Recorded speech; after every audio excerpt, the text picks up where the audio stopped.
এত কষ্ট করে টাকা ইনকাম করি, ইনকাম করে সব টাকা নিয়ে আসে নওগাঁতেই রাখা যায়। মানে নওগাঁতে রাখা যায় বলতে আমার মহাজনকক দিয়া যায়।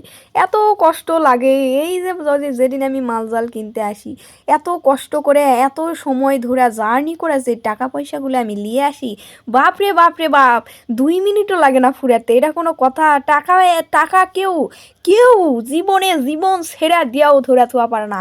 আমিও পারি না, কৃষক যে পারি না আল্লাহই ভালো জানে, খালি টাকা খরচ হয়ে যায়। এই টাকাগুলো আমি লিয়ে আসছি আজকে ঈদের মাল জাল কিনবার।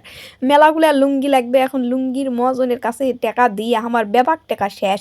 এখন যেকনারা টাকা আছে একনারা আবার আমাকে দেওয়া লাগবে বাচ্চা কাচ্চা আইটেম লিসি যেটি থাকে সেটি কার দোকানদার মানে আমার এই আঙ্কেলেক দেওয়া লাগবে এখন বাকি টাকা। আমি এখন যে টাকা পয়সা লিয়ে আলছিল মুচ্ছা টাকা নওগাঁ থুয়ে এখন ফকিন্নি সাজা আমাকে বাড়ির যাওয়া লাগবে। রুকেয়া ফ্যাশন হাউসের মালিক রুকেয়া এখন গরিব ফকিন্নি, এখন একেবারে অরিজিনাল ফকিন্নি হয়ে বাড়িতে চলে যাবে। আমার কাছে খালি ভাড়ার টাকা সারা, একটা কোনো পয়সা ময়সা কিছু নেই। আমি মূলত বেশিরভাগ সময় বাচ্চা কাচ্চার আইটেম কিনি জুয়েল গার্মেন্টসের থেকে।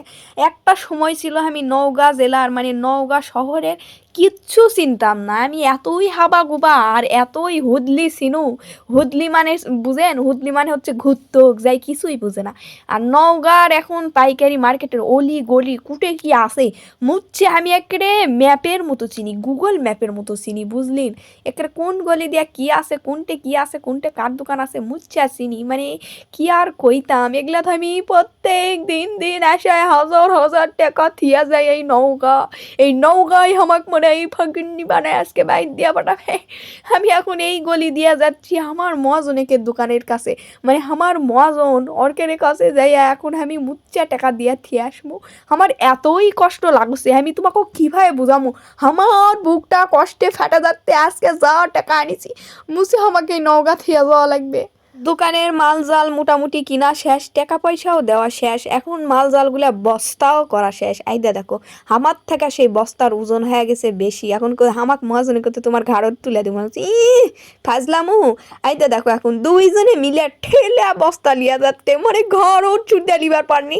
তাহলেই ভাবো এই বস্তার ওজন কত। আর আমার মহাজনেরাই কি পরিমাণ ক্যামলে দেখো খালি ঠেলা লিয়া আমাকে অটো তুলে দিছে। এটা কোনো কথা?